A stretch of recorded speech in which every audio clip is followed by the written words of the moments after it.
Horas após a liberação, o Ministério da Educação voltou a bloquear o orçamento para universidades e institutos federais. Yasmin Costa de volta agora para falar sobre o MEC. Yasmin, quais os valores retidos? E o MEC já se pronunciou sobre os bloqueios?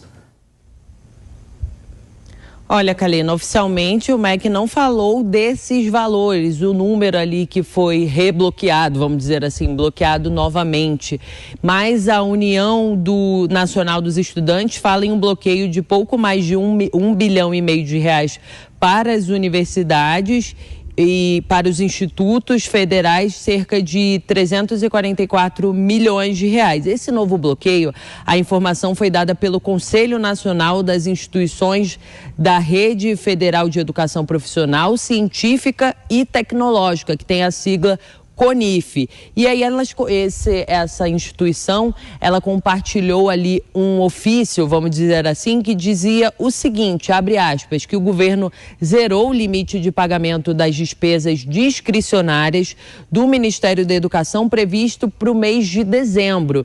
E nessa mesma publicação ainda afirma o seguinte, nas hipóteses de os órgãos ou as unidades orçamentárias não realizarem os bloqueios de dotação orçamentária no prazo estabelecido pelo Ministério da Economia ou fazerem em montante inferior a eles informados, o próprio Ministério da Economia iria fazer esse bloqueio. A gente entrou em contato com o Ministério da Economia para saber sobre esse novo bloqueio na pasta da Educação. E o que o Ministério da Economia, através de nota, nos informou? Informou o seguinte, que bloqueou 1,3 bilhão de reais do Ministério da Educação com um decreto que foi editado no dia 30 de novembro, agora no finalzinho do mês, no começo dessa semana, e desde o início do ano, o Ministério da Economia já bloqueou, o MEC ali já teve um bloqueio de 2,3 bilhões de reais. Total de bloqueios feitos pelo Ministério da Economia no Ministério da Educação. Mas nessa mesma nota, o Ministério da Economia diz que o montante bloqueado no MEC ainda pode ser reavaliado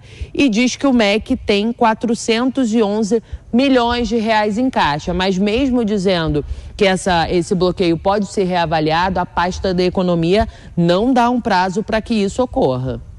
Yasmin, como fica a viagem do ministro da Educação, Victor Godoy, para Paris?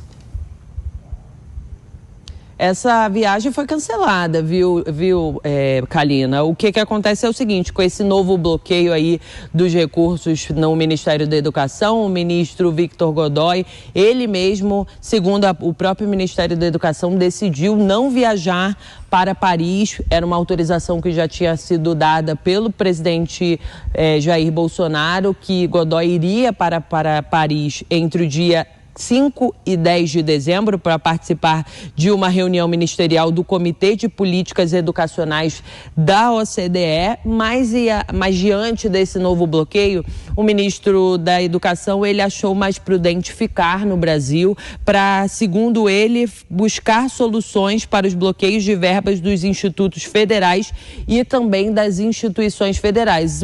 Essa nota que a gente entrou em contato com o Ministério da Economia, o Ministério da Educação para falar sobre essa suspensão da viagem de Victor Godoy, nessa nota o MEC ainda afirma o seguinte, que esse pedido de viagem do chefe ali do Ministério da Educação foi enviado à Presidência da República antes dos bloqueios efetivamente ocorrerem, mas com esse novo bloqueio vindo por parte do Ministério da Economia, Victor Godoy achou mais prudente ficar aqui no Brasil e encontrar novas soluções para esse bloqueio, esse contingenciamento de recursos.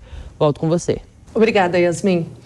Alfredo Scaff, ontem trouxemos a informação de que esse contingenciamento havia sido derrubado. Hoje, o bloqueio voltou. Como que a gente pode interpretar este vai e vem de bloqueios do MEC? Isso é uma questão delicada do governo federal, né? A impressão que nos passa dá a impressão que o governo está quebrado. Isso não é verdade, né? Nós temos superávit todos os meses, nós tivemos esses superávites todos, as contas públicas estão no azul e realmente é um pouco ininteligível essas coisas que estão acontecendo, essas despesas básicas com bloqueio X ou Y, esse vai e vem. Então isso eu acho que precisava ser melhor explicado pelo Ministério da Economia. Tenho absoluta certeza que eles têm todas as explicações plausíveis para tudo isso, para que essas notícias não sejam distorcidas e, obviamente, cada dia se dá uma notícia diferente do dia anterior. Realmente, essas coisas não poderiam acontecer, esses bloqueios de orçamento de questões básicas de funcionamento não poderiam ter solução de continuidade, até porque tudo que se prega, tudo que se está falando, e realmente a gente tem dados positivos, é que o governo vai fechar as contas no azul. Então, eu não consigo, sinceramente, entender por que tanto bloqueio em determinadas funções básicas de alguns ministérios, como a gente escutou esses dias aí, na questão do IBAMA, por exemplo. Então, isso precisava ser melhor explicado pelos técnicos do governo.